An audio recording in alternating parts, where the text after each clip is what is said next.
घटस्फोट घेतल्याचे सांगून महिलेची फसवणूक।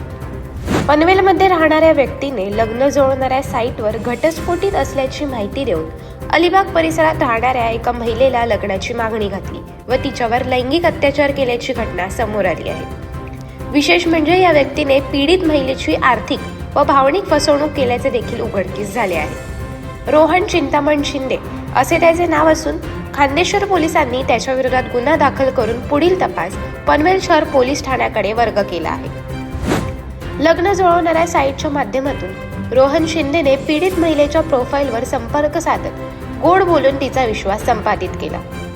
त्यानंतर त्याने तिला लग्नाचे आमिष दाखवत गेल्या 4 महिन्यात पनवेलमधील 2 लॉजमध्ये नेऊन तसेच तिच्या घरी जाऊन तिच्याशी जबरदस्तीने शारीरिक संबंध निर्माण केले।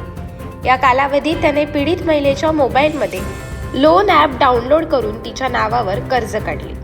एवढेच नव्हे तर सिनेमागृहात चित्रपट पाहत असताना तिच्या गळ्यातील सोनसाखळी काढून घेतल्याचे तपासात उघडकीस आले आहे। त्यानंतर रोहन याने त्याच्या पत्नीशी घटस्फोट घेतला नसल्याचे पीडित महिलेच्या लक्षात आले असता तिने खान्देश्वर पोलीस ठाण्यात रोहन विरोधात तक्रार दाखल केली। त्यानुसार खान्देश्वर पोलिसांनी त्याच्या विरोधात गुन्हा दाखल केला आहे। मात्र गुन्ह्याचे घटनास्थळ पनवेल शहर पोलीस ठाणे हद्दीत येत असल्याने त्यांनी हा गुन्हा पनवेल शहर पोलिसांकडे वर्ग केला असून पुढील तपास पनवेल पोलीस करत आहेत। अशाच अनेक घटना आणि बातम्या जाणून घेण्यासाठी सबस्क्राईब करा आमचे YouTube चॅनल केवी न्यूज आणि इन्स्टा पेज कृषीवल न्यूजला फॉलो करा।